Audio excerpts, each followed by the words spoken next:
返新加坡，咁咧而家去香港國際機場試下個新嘅 Premium Plaza Premium。咁咧呢個 Plaza Premium 咧就位於 Gate 35附近嘅，咁我睇下我揾唔揾到佢先。見到啦，就喺呢度，要行樓梯喎。咁可以選擇樓梯同埋搭 lift 嘅。咁落到去呢，我見到勁多人啦，因為呢個新 lounge 嚟嘅。咁嘢食都係同其他 Plaza Premium 差唔多嘅嘢嚟啫。咁沙律啊、熟食都有嘅。咁行入啲呢，呢度好似咖啡室咁樣，可以對住個大玻璃睇飛機嘅。咁呢個幾可取嘅，比起1號 Gate 嗰個 Plaza Premium。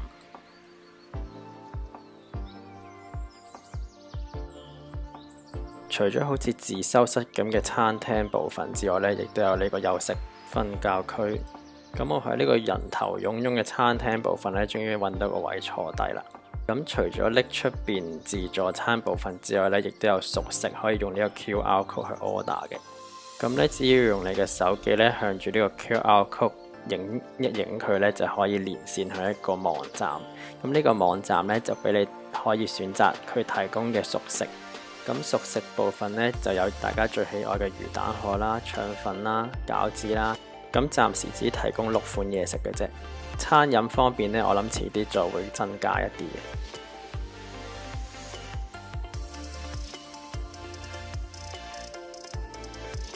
咁因為送餐緣故啦，調味料就去調味台攞返，亦都有我最喜愛嘅 XO 醬，見到都想食啦。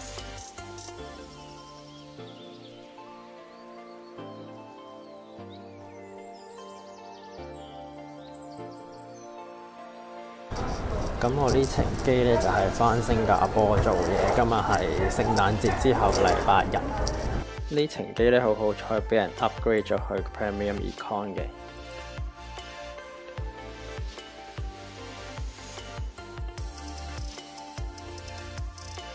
咁呢一架機呢，最主要係232咁樣打橫排嘅，咁空間感啊比 Econ 多少少。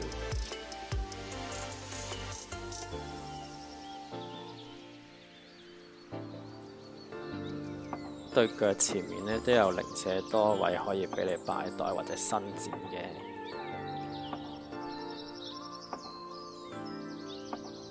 咁前面呢就有呢一格可以俾你擺嘢嘅。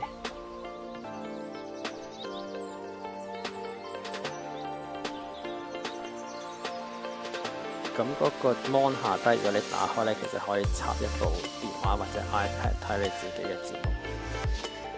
咁右手手托下邊呢有3粒掣，最主要呢就係俾你伸腳啊，同埋挨後移步嘅。咁我呢就將佢攤到最後啦。咁因為後邊冇人呢，我挨到最後呢大概45度啦。咁腳呢有塊板可以彈出嚟呢，俾你踩上去嘅。咁我呢啲矮仔呢就啱晒啦。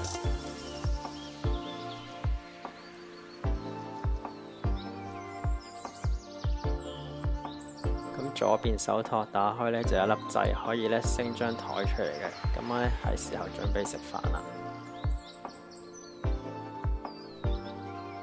咁個餐呢，同 Econ 後邊食嘅係一樣嘅，咁啊無謂再多介紹。咁最後亦都有一杯雲呢拿雪糕送飯嘅，係 HD 噶。咁今次體驗呢個新嘅 Plaza Premium 啦，同埋幸運被 upgrade 呢，我就記錄低。咁啊，分享俾大家睇下，希望大家鍾意。